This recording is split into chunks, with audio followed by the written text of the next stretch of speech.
Well, welcome back, Wolfpack. Verlis here, and this is insane because a credible leak has appeared, and it was from before the last Pokemon Sword and Shield trailer, the one that revealed Galarian forms on August 9th. This post is from August 8th, but it predicted information inside of the Pokemon Worlds announcement. Online ranked battles have a new tiered system. Each tier is represented by a Pokeball. You earn things by going up in tiers. That is way too accurate to just be a coincidence. You know, maybe the tier system. Like if someone said, oh yeah, there's a new tier system and Battle Spot's better. Congratulations, anyone could come up with that. But this, the Pokeball tiers, they got it. But also, you receive items by meeting certain criteria, such as battling multiple times in a row, and also, I'd imagine, going up in tiers. So actually a little bit of extra new information on top of what we already had. But that means we get to go into the rest of this one, and it just gets crazier from there. So, trailer on September 6th will reveal starter evolutions, Raboot, Sisile, and Rhythmape. Now, this is also going to ride a bit off of the already confirmed leaks that we've talked about a ton of times at this point. You know, the one that predicted Galarian forms, the gym leader names, still talking about Squovet and Greednut, all those things. But this is like kind of really jumping around and jumping ahead. The 6th gym is Poison. We don't even know more than 4 gym leaders, and 2 of those gym leaders share a gym. Okay. 7th gym is Ice, 8th gym is another version exclusive one, and can be Dragon or Steel, both use Duraludon. That's clever. I like that. That random Godzilla promo you saw at the press conference was sort of teasing new Gigantamax Pokemon for 4 old Pokemon. Now, this is kind of confused me. I'm like, what is this guy talking about? Random Godzilla promo, and then it hit me. That was at the Pokemon press conference, and it was really weird and out of place, wasn't it? And while I shouldn't be promoting the new Godzilla movie here today, for those who want to see Ken Watanabe on the big screen again, I hope you will find your way to theaters starting the day after tomorrow. Excuse me? Excuse me? What? So, if it wasn't for that Pokeball tier list prediction, it would have just been, alright, the guy remembered something obscure for the Pokemon press conference, and he's using that to make a fake leak. But then, things also got weird, because I was like Googling for the press conference, and I found this Reddit post. Remember when they mentioned Godzilla in the Pokemon press conference, and we all thought it was a mistake? Well, I didn't think it was a mistake, I just thought like the cross-promotion was kind of weird, because yeah, Godzilla did come out. What does it have to do with Pokemon? You know, Matsuoka decided to drop a plug for Godzilla, the King of Monsters, during his speech, which is currently in theaters. He promoted the fact that the movie stars Ken Watanabe and asked fans to check it out. When the camera went back to Ishihara, he sarcastically thanked him for casually inserting the news about Godzilla so it was related to the Pokemon into the event. Dynamax was being teased all along. They played us like a dang fiddle. Now, this post is back in June when Dynamax was revealed. So, that Godzilla reference, I haven't really seen any people like talk about and go like, whoa, wait a second, that was a reference to Dynamax. Well, now it's also a double deep reference into Gigantamax. It makes sense in the most weird way. And that brings us to the next part of the leaks. Tyranitar for Godzilla, Volcarona for Mothra, Aerodactyl for Rodon, and Hydreigon as Gigantamax forms. Sounds legit. Okay. That's insane.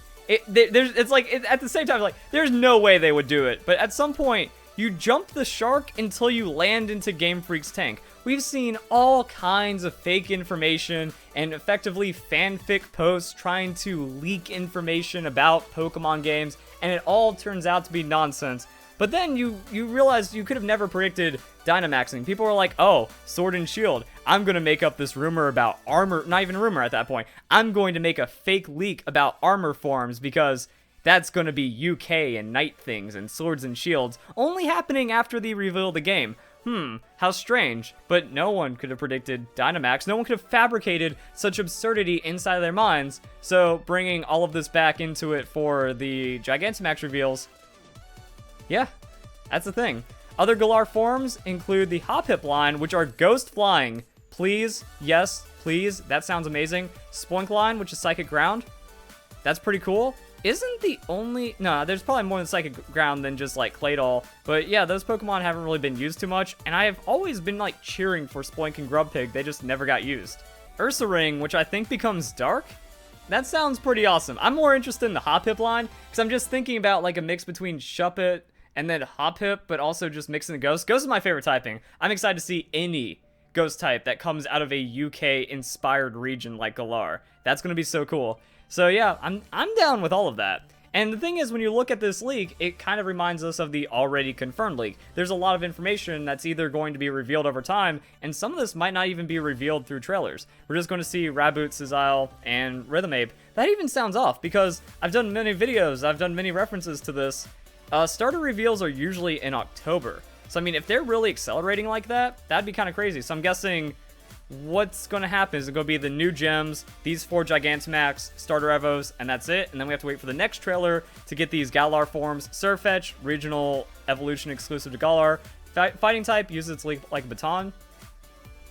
Cool. We'll see how that goes. Galar forms are exclusive to the first 3 gens this time. Makes sense. That'd actually be interesting if they just did it gradually like that. You know, some Gen 2, some Gen 3. We already see Gen 1 with the Weezing. And then for the next generation or the next games, maybe Sinnoh. Just going to expand the forms into Generation 4. I don't know at this point, because they gave us evolutions with Obstagoon. So Generation 4, I was expecting existing Pokemon to get evolutions. Now we've already jumped that shark into just straight up forms that get, like, regional variants that get evolutions. So then online ranked battles, and then we got the last bit of information. Squovet is a squirrel that uses a berry gimmick like Crabrawler, but evolves into the steel type Greednut, or Greednut. I've been saying Greednut, but it's Greednut. So, makes sense. Pure Steel, I guess, is going to happen. If it's like an armored little squirrel, that sounds pretty cool. But he sounds like he's going to be mean because he's greedy. It's a thing. But yeah, the berry mechanic like Crabrawler, we've already seen that tree inside of the Pokemon trailers. So anyone could come up with this, but it's also in the now confirmed leaks, so that's a thing. Wooloo evolves into a wolf-looking sheep called Woolooven. I don't want to get invested. The Pokeball thing, yeah, that's a cool coincidence and stuff, but I don't want my heart broken if this turns out to be fake. Like, Wolven. Oh, Wooloo, why did I not pronounce it? Wolven. Wolf in sheep's clothing. Oh, that's like the coolest, most badass, amazing design that I've always wanted in my entire life. Like, when everyone saw, like, I saw the concept art, you know, when people saw Wooloo, they're like, this Pokemon's amazing, and then some people were like, if it does that, what if it does the wolf in sheep's clothing? Is Game Freak going to make the greatest Pokemon ever? You think Corviknight's cool? Oh, please, let that wolf-looking Pokemon be the greatest thing ever. I want these to be real, and this is the trap you fall into. But again, it predicted information that you can't just kind of make up, and has ties to other really obscure things that have already kind of come true. There's a Wendigo Pokemon called Lurantler. What is a Wendigo? Oh, that thing. Okay, wasn't that in like a recent episode of Boruto, by the way? Either way, will Pokemon actually do something that insane? Like, now the question is, you know, we have, like, real information inside of it. How much of this is fluff? Because fluff does happen. Even with confirmed leaks in Pokemon Sun and Moon, we got fluff. Even with confirmed leaks in Pokemon Ultra Sun, Ultra Moon, they said Alolan Oddish, or not Alolan Oddish, like, by name, but an Alolan form of a grass poison type Pokemon, but while predicting the impossibility of Team Rainbow Rocket happening and other new features inside the game. So, what information's true? This guy only hear about online ranked battles because he's a worker at Pokemon Worlds, and then the rest of it is just made up. Like, the Wendigo just sounds like the most fanficky ideal thing that Pokemon, that Game Freak would never make. And the thing is, it's folklore. So everyone's been looking into that European and English folklore about everything that's going to happen inside of Pokemon Sword and Shield. And that's why I feel like it starts getting into like the nonsensical stuff where people are looking way too deep into that kind of like cryptid stuff and like the folklore and things that's like, nah, there's no way Game Freak's going to apply stuff like that.